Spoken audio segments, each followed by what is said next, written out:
स्वागत है आप सभी का बजिंग न्यूज पर। एक नजर डाल लेते हैं बाजार के ताजा हाल पर। इस वक्त अगर निफ्टी के करंट लेवल्स को देखें तो 8112 के लेवल्स पर निफ्टी कर रहा है कारोबार। हालांकि ऊपरी स्तरों से थोड़ी सी गिरावट निफ्टी और सेंसेक्स दोनों ही इंडाइसेस में देखने को मिली है। रियल्टी इंडेक्स में सबसे ज्यादा गिरावट देखा जाए तो इंडिया बुल्स के ग्रुप के जो शेयर्स हैं वो टूटते हुए नजर आए, जिसकी वजह से रियल्टी इंडेक्स निफ्टी को ट्रैक करता हुआ नजर आया। लेकिन इस वक्त की सबसे बड़ी खबर, कैबिनेट ने दो अहम फैसले लिए हैं। एनबीसीसी में स्टेक डाइवेस्टमेंट को मंजूरी दी है। 15% की स्टेक सेल हो सकती है, इस तरीके की सूत्रों से हवाले खबर हमें पता चली है। साथ ही आईटीआई में भी एसेट सेल की यहां पर मंजूरी मिलती हुई नजर आई है। सूत्रों के हवाले से यह खबर पता चली है। कुछ ही देर में 3 बजे यहां पर प्रेस कॉन्फ्रेंस भी होगी और ऐलान होगा इन सभी फैसलों को लेकर। लेकिन और क्या क्या अहम बातें सामने आई हैं इस कैबिनेट की बैठक में, बताने के लिए हमारे साथ आलोक भी फोन लाइन पर मौजूद हैं। बताइए आलोक। देखिए, दो बड़े फैसलों पर आज कैबिनेट ने मुहर लगाई है। जो हमारे सूत्र बता रहे हैं कि जो एनबीसीसी का स्टेक सेल था 15% का, उस पर सरकार ने मुहर लगाई है। जाहिर सी बात है कि सरकार को काफी पैसा मिलेगा और एनबीसीसी पिछले दिनों से काफी चर्चा में, क्योंकि इसके पहले पिछले डिसीजन में देखें तो सरकार ने एनबीसीसी को जितने भी गवर्नमेंट कॉलोनीज था उसको रीडेवलपमेंट करने का टेंडर दिया था और साथ ही साथ अब 15% स्टेक सेल से सरकार पैसे जुटाने की कोशिश कर रही है। तो ये एक पहली बड़ी खबर है। दूसरी की जो आईटीसी जो सरकारी कंपनी है उसको क्लोजर का प्रपोजल था। पहले से ही आईटीआई जो कंपनी है उसको क्लोजर को लेकर बातचीत चल रही थी और उसके बाद अब उसका जो एसेट्स है उसको भी सेल करने की सरकार ने परमिशन दी है। तो ये दो बड़े फैसले हैं कैबिनेट के और इन दोनों फैसलों से देखेंगे तो एनबीसीसी जो करीब पिछली बार जो डिसीजन आया था करीब 14% चढ़ा था और अब अभी भी काफी अच्छा ट्रेड कर रहा है। तो ये एनबीसीसी का स्टेक सेल और आईटीआई में जो सरकार ने क्लोजर का प्रपोजल को मंजूरी दी है, ये दोनों बड़ी खबरें हैं। जी बिल्कुल, बहुत बहुत शुक्रिया आलोक इस पूरी खबर को बताने के लिए। एनबीसीसी का शेयर अब दिन के निचले स्तरों के करीब 8% तक की गिरावट यहां पर देखने को मिल रही है। स्टेक डाइवेस्टमेंट की खबरों के बाद एनबीसीसी के शेयर में 20 रुपए तक की गिरावट देखने को मिल रही है और 237 के लेवल्स पर फिलहाल एनबीसीसी कामकाज करते हुए।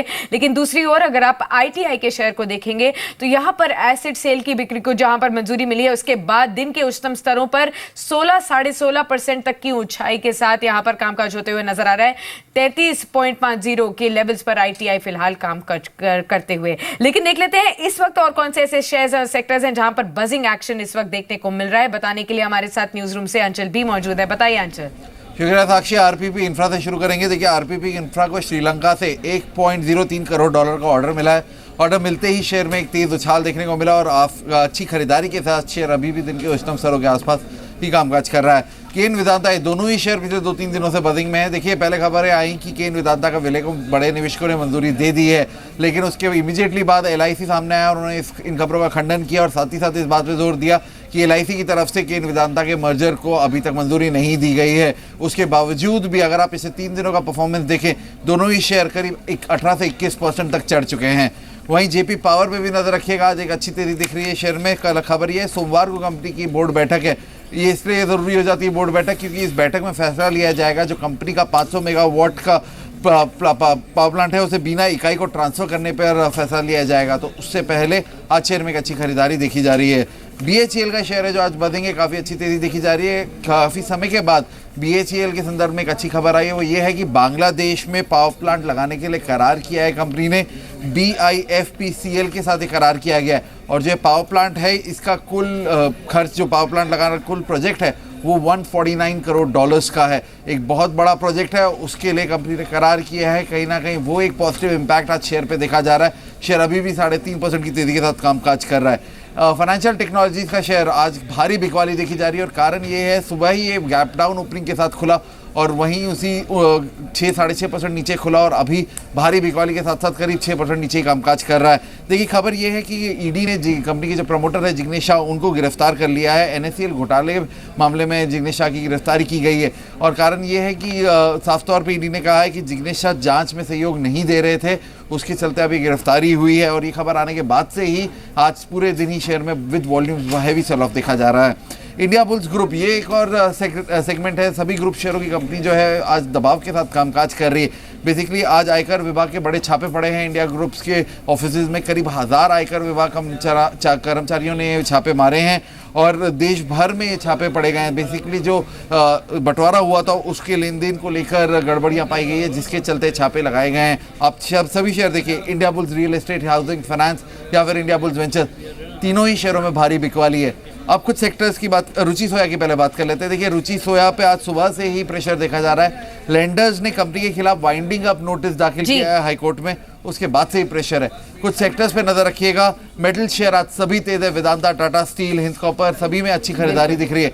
वहीं दूसरी ओर रियल्टी शेयरों में भारी बिकवाली देखी जा रही है। NBCC, India bulls real, HDIL काफ़ी प्रेशर में कामकाज कर रहे हैं। और लास्टली आप मिड कैप शेयरों को नजर रखिएगा, एक अच्छी बाइंग आ रही है वापस से मिड कैप में। Manaksia, Simplex Projects, Godfrey Phillips, TN, Tamil Nadu Petro और एचओवी सर्विसेज भारी खरीदारी के साथ यहाँ कामकाज हो रहा है। जी बहुत बहुत शुक्रिया अंजल इस पूरी मार्केट एक्शन को सम अप करने के लिए। आज कैबिनेट की तो अहम बैठक हुई जहां पर 2 बड़े फैसले बताए गए, लेकिन इसके अलावा भी एक और अहम बैठक हुई है जहां पर नए आरबीआई गवर्नर को लेकर प्राइम मिनिस्टर मोदी और वित्त मंत्री अरुण जेटली की अहम बैठक हुई। इस बैठक में आर्थिक सचिव भी शामिल हुए और हालांकि सरकार की तरफ से कोई अधिकारी का ऐलान नहीं हुआ है, लेकिन आपको बता दें कि नए गवर्नर की रेस में अरविंद पनगड़िया, उर्जित पटेल और साथ ही अरविंद सुब्रमण्यम के नाम भी शामिल हैं।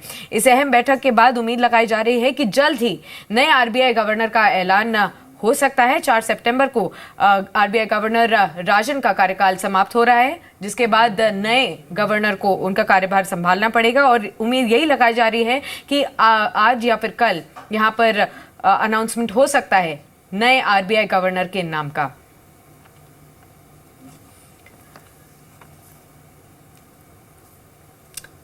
चलिए इसी के साथ अब एक नजर और डाल लेते हैं कि वायदा बाजार से किस तरीके के इंडिकेशंस मिल रहे हैं। ऊपरी स्तरों से बाजार पर थोड़ा दबाव जरूर देखने को मिला है और खासतौर पर जो पुल नीचे की तरफ ढलकता हुआ नजर आ रहा है वो है रियल्टी स्पेस में।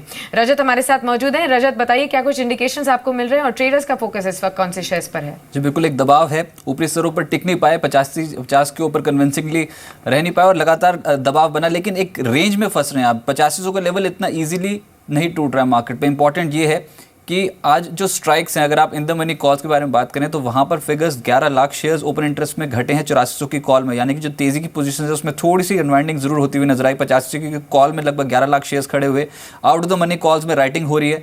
तो जो ट्रेडर्स हैं वो अभी इतने कन्विंसिंग नहीं है हायर लेवल्स पे, यानी कि ऊपरी स्तरों पर दबाव बनेगा मार्केट्स पे। ज्यादातर जानकार जो 12:30 बजे मेरे साथ जुड़े उन्होंने सेल कॉल दी है निफ्टी पे और बाजार ड्रिफ्ट हो सकता है 84-50, 84-60 तक के जोन्स वो इमीडिएट देखते हैं मार्केट्स पे आते हुए। अब देखते हैं मार्केट्स कैसे पैन आउट होते हैं कि ग्लोबल ट्रिगर्स बहुत मायने रखेंगे मार्केट के लिए। आज पोजीशंस डेफिनेटली प्रॉफिट बुकिंग देखने को मिली, लेकिन जो तेजी बनी है आज मार्केट्स पे उसमें मेटल स्टॉक्स प्रोमिनेंट है। पिछले कुछ दिनों में काफी स्ट्रॉन्ग एक्यूमुलेशन है, सीरीज की शुरुआत से ही काफी स्ट्रॉन्ग एक्यूमुलेशन मेटल स्टॉक्स में। वेदांता, टाटा स्टील दोनों स्टॉक्स बस कर रहे हैं एफएनओ में। साथ साथ ऑयल एंड गैस स्पेस, ये जो इंडेक्स हेवीवेट्स हैं ओएनजीसी, केन इंडिया, यहाँ पर अच्छी खरीदारी हो रही है। केन इंडिया स्पेशली तगड़ा रिटर्न आज के सत्र में मिलता हुआ नजर आया। एक स्टॉक है वोल्टास जिसमें आज पोजीशंस तेजी की बनी, निश्चित से एक पुल बैक कह सकते हैं कि वोल्टास में मिलता हुआ नजर आया। कुछ स्टॉक्स जहां टूटे, थोड़ी देर पहले आप इंडिया बुल्स ग्रुप समूह के बारे में बात कर रहे थे, दोनों ही स्टॉक्स वायदा कारोबार में आज जबरदस्त बिकवाली है। इंडिया बुल्स रियल एस्टेट में 75 लाख शेयर से ज्यादा का एडिशन है, ओपन इंटरेस्ट तगड़ा बढ़ा, 20% के आसपास का एडिशन और स्टॉक टूटा। इसके अलावा इंडिया बुल्स हाउसिंग एक और स्ट्रक्चर जो आज वीक पड़ता हुआ नजर आया। तो इंडिया बुल्स समूह के जो स्टॉक्स हैं वहां पर गिरावट और रियल्टी स्पेस लैग कर रहा है। एचडीआईएल, डीएलएफ इन सभी स्टॉक्स में बिकवाली आज। जी रियल्टी स्पेस लैग कर रहा है, लेकिन एक और नजर डाल लेते हैं आईटी स्पेस पर। इन्फोसिस के शेयर पर अगर आप नजर डालें तो इस वक्त 1% तक की तेजी यहां पर बनी हुई है और 1188 के लेवल्स पर फिलहाल इन्फोसिस का शेयर कामकाज कर रहा है दिन के उच्चतम स्तरों पर। और रिजल्ट से पहले यहां पर अच्छी खासी खरीदारी देखने को मिल रही है, लेकिन काफी और खबरें हैं जहां पर इन्फोसिस बस करते हुए नजर आ रहा है। और इस पूरी खबर को बताने के लिए हमारे साथ संदीप भी जुड़ चुके हैं। संदीप, कहीं ना कहीं ये नजर में आ रहा है कि को फाउंडर्स लगातार हिस्सेदारी घटा रहे हैं और देखा जाए तो 2014 में जब विशाल सिक्का ने सीईओ का पद संभाला उसके बाद से ही लगातार को फाउंडर्स जो हैं हिस्सेदारी घटाते हुए नजर आए। 3% तक की हिस्सेदारी भी घटा चुके हैं। क्या कुछ वजह है इस हिस्सेदारी घटाने के पीछे? सुके साक्षी, बिल्कुल 2014 के जून में उन्होंने ज्वाइन किया था Q1 FY15 में। वहां से लेके अब तक 8 क्वार्टर्स में लगातार अगर आप देखिए जो को फाउंडर्स हैं उनकी जो हिस्सेदारी इस कंपनी में कम हो रही है। अगर आप Q1 FY15 की बात करें तो करीब 16% के आसपास की प्रमोटर की हिस्सेदारी आपको BSE पे नजर आएगी और 2 क्वार्टर्स के बाद अगर आप देखिए 13.08 यानी कि करीब 3.25% के आसपास की कमी उनकी जो होल्डिंग है उसमें देखने को मिली थी। इसका सरोकार आप इस चीज़ से भी देख सकते हैं कि इनकी जो फाइनेंशियल परफॉर्मेंस है, जब प्रमोटर्स ने या तो फिर को फाउंडर्स ने हिस्सेदारी बेची है, उस समय जो फाइनेंशियल परफॉर्मेंस है या तो फिर जो स्टॉक प्राइस का मूवमेंट है वो काफ़ी स्ट्रॉन्ग देखने को मिला है। जिन 2 तिमाहियों में हिस्सेदारी घटी थी उसमें अगर आप देखिए 13 से 29% तक के जो जंप है वो प्रॉफिट में देखने को मिले थे। उसके बाद 4 क्वार्टर्स तक अगर आप देखिए लगातार जो हिस्सेदारी है 13.08% के आसपास स्थिर रही थी। लेकिन Q2 FY16 के बाद अगर आप देखिए 2 तिमाहियों में लगातार फिर से अगर आप देखिए तो करीब 1/4% के आसपास की हिस्सेदारी और उनकी ओर से डाइल्यूट की गई, यानी कि कुल मिला के 8 क्वार्टर्स में करीब 3-3.25% के आसपास की जो हिस्सेदारी उनकी ओर से कम की गई। और ये तब से हुआ है जब से उन्होंने ज्वाइन किया है विशाल सिक्का ने CEO के तौर पे, और 8 क्वार्टर्स में अगर आप देखिए करीब 3.25% के आसपास की हिस्सेदारी उनकी ओर से बाजार में ऑफलोड की गई है। शुक्रिया संदीप। लेकिन एक और बात है कि कहीं ना कहीं रिजल्ट से पहले जो खरीदारी देखने को मिल रही है, क्या कुछ उम्मीदें हैं कि रिजल्ट्स किस तरीके के रहेंगे Q1 में इन्फोसिस के? देखिए, साक्षी कंपनी ने नतीजों से पहले साफ कर दिया था कि इस बार शायद नंबर्स में थोड़ा प्रेशर देखने को मिल सकता है। भले ही इनकी जो रेवेन्यूज़ है उनमें थोड़ा पॉजिटिव रुझान देखने को मिलेगा, 3% के आसपास की बढ़त रुपी रेवेन्यूज़ में, डॉलर रेवेन्यूज़ में करीब 4.25% के आसपास की बढ़त आएगी। एक तो डॉलर के मुकाबले रुपये में जो कमजोरी है उसका एक पॉजिटिव रिफ्लेक्शन देखने को मिलेगा। साथ ही साथ BFSI जो कि एक बड़ा सेगमेंट है इस कंपनी के लिए, वहाँ पे आय में इस बार एक पॉजिटिव ट्रैक्शन देखने को मिल सकता है, जिसकी वजह से रेवेन्यूज जरूर आपको स्ट्रॉन्ग नजर आएंगे, लेकिन बाकी सभी पैरामीटर्स पे थोड़ी निराशा देखने को मिल सकती है। एक क्वार्टर अगर आप देखिए जनरली जो IT कंपनीज है वो वेज हाइक्स करती हैं, जिसकी वजह से इस बार जो EBIT है उसमें करीब 3.25% और जो मार्जिन्स हैं 1.5 से 2% के आसपास का जो रेंट है वो इस बार देखने को मिल सकता है। एट्रिशन जरूर स्थिर रह सकती है 17.5% के आसपास, लेकिन जो टैक्स आउटगो है वो एक आंकड़ा है जिसकी वजह से प्रॉफिट के ऊपर प्रेशर देखने को मिल सकता है। टैक्स आउटगो बढ़ेगा जिसकी वजह से हमारा ऐसा अनुमान है कि तिमाही दर तिमाही इनके जो मुनाफा है उसमें करीब 3.25% के आसपास की जो कमजोरी है वो देखने को मिल सकती है। तो जैसे कंपनी ने पहले भी बताया है, गाइडेंस दी थी कि नंबर्स खराब रह सकते हैं, वैसे रुझान कहीं ना कहीं प्रॉफिटेबिलिटी और साथ ही साथ मार्जिन फ्रंट पे देखने को मिल सकता है। लेकिन अगर आप पेयर कंपैरिजन की बात करें तो पिछले 8 तिमाहियों में से 5 तिमाहियों में ऐसा हुआ है कि जो एनालिस्ट ने अनुमान बनाए हैं उसको कंपनी ने बीट किया है, यानी कि 8 में से 5 बार इस कंपनी ने अनुमान से बेटर नंबर्स जारी किए हैं। लेकिन ओवरऑल जो अनुमान है हमारा इस बार नंबर्स कमजोर रह सकते हैं, मुनाफा करीब 4.25% का डिप दिखाएगा। जी शुक्रिया संदीप इस पूरी जानकारी के लिए। तो इन्फोसिस के मुनाफे पर कहीं ना कहीं प्रेशर देखने को मिल सकता है। एक नजर और डाल लेते हैं TCS पर, क्योंकि डायरेक्ट कंपटीशन इन्फोसिस का होता है TCS के साथ। पिछले तिमाही में अगर आप देखें तो इन्फोसिस के बेटर नतीजे थे। इस वक्त भी अगर आप TCS पे देखो तो नतीजे से कल नतीजे आएंगे इनफैक्ट TCS के, और 1% तक की तेजी नतीजों से पहले देखने को मिल रही है। किस तरीके के नतीजे रहने वाले हैं वो एक बार देख लेते हैं। रेवेन्यू फ्रंट पर अगर आप देखें तो 3.25% तक की बढ़त यहाँ पर देखने को मिल सकती है। 29,350 करोड़ तक के यहाँ पर रेवेन्यूज क्लॉक इन करते हुए नजर आ सकती है कंपनी। डॉलर रेवेन्यूज में भी 4% तक के आसपास की यहाँ पर बढ़त देखने को मिल सकती है।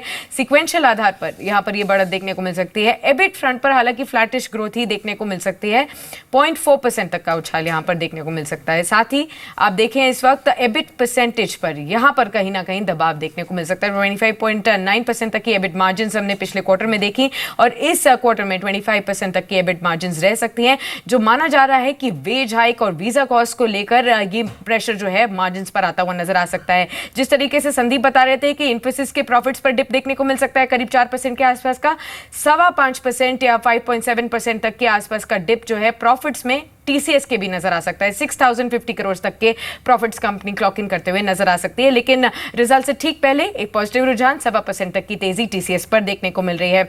लेकिन एक नजर और डाल लेते हैं IPO स्पेस पे, क्योंकि IPO स्पेस बस करता हुआ नजर आ रहा है। खासतौर पर L&T इन्फोटेक के अगर IPO की बात करें तो आज IPO का आखिरी दिन है और अब तक 5 टाइम्स ये IPO सब्सक्राइब होता हुआ नजर आ चुका है। 705 to 710 के बीच में जो प्राइस बैंड है वो तय हुआ है और OFS के जरिए 5.75 करोड़ जो है वो प्रमोटर्स ने शेयर्स जो है वो बेचे हैं। प्रमोटर IPOs के जरिए 1243 करोड़ ऑलरेडी अपने शेयर्स के जरिए यहाँ पर जुटाते हुए नजर आएंगे। 10 रुपए प्रति शेयर का यहाँ पर रिटेल निवेशकों को जो है डिस्काउंट भी मिल रहा है और खासकर कोई कंपनी रकम नहीं जुटाने वाली है क्योंकि OFS के जरिए IPO आने वाला है। फिलहाल अगर आप देखें तो L&T के शेयर में भी इसका रुझान देखने को मिल रहा है। L&T का शेयर भी फिलहाल 2-3 दिनों से जब से ये IPO खुला और काफी स्ट्रॉन्ग सब्सक्रिप्शन यहाँ पर देखने को मिल रहा है। पहले ही दिन यहाँ पर फुली सब्सक्राइब होते हुए नजर आया और L&T के शेयर में 2 दिन से तेजी थी, लेकिन आज यहाँ पर हल्की वीकनेस के साथ कामकाज करते हुए ये शेयर जो है नजर आ रहा है।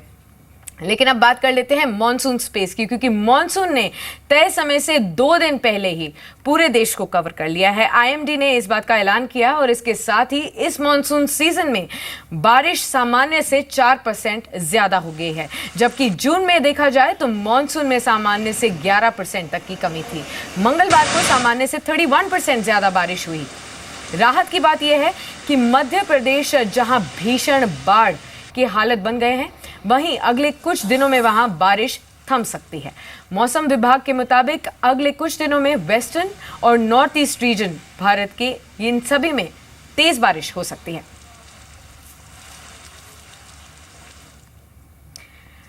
साथ ही आपको बता दें कि आज ऑयल एंड गैस स्पेस में भी अच्छा बाज़ देखने को मिल रहा है। आप देखिए ओएनजीसी, ऑयल इंडिया, साथ ही आईओसी, बीपीसीएल, एचपीसीएल, इन सभी शेयर में पॉजिटिव रुझान देखने को मिल रहा है। बीपीसीएल, एचपीसीएल हालांकि थोड़ी सी नेगेटिव रिएक्शन यहाँ पर दिखाते हुए, लेकिन एक्सप्लोरेशन जायंट्स में आज पॉजिटिव रिएक्शन देखने को मिल रहा है। खासतौर पर जो खबर आई है वो ये है कि पीडीएस केरोसिन हर महीने अब 25 पैसे प्रति लीटर महंगा हो सकता है। ये सूत्रों के हवाले से हम खबर आपको बताई है। ओएमसीज को सरकार से इस बात की मंजूरी मिल चुकी है। 5 साल में पहली बार आपको बता दें कि केरोसिन के दाम बढ़ाए भी गए हैं और अब अगले 10 महीनों तक करीब करीब ₹2.25 तक की यहाँ पर इंक्रीज होता हुआ नजर आएगा। सीधा बेनिफिट जो है ऑयल कंपनीज को देखने को मिल सकता है और यही रीजन है जो आज सुबह से ये पूरा स्पेस बस करते हुए नजर आ रहा था। फिलहाल अगर आप आईओसी के शेयर को देखें 0.32% तक की बढ़त देखने को मिल रही है, करीब करीब ₹2 की यहाँ पर मजबूती। सबसे ज्यादा फायदा जो होगा वो होगा ओएनजीसी को, ऑयल इंडिया को और साथ ही ओएमसीज को यहाँ पर फायदा होते हुए नजर आएगा। आपको बता दें कि केरोसिन पर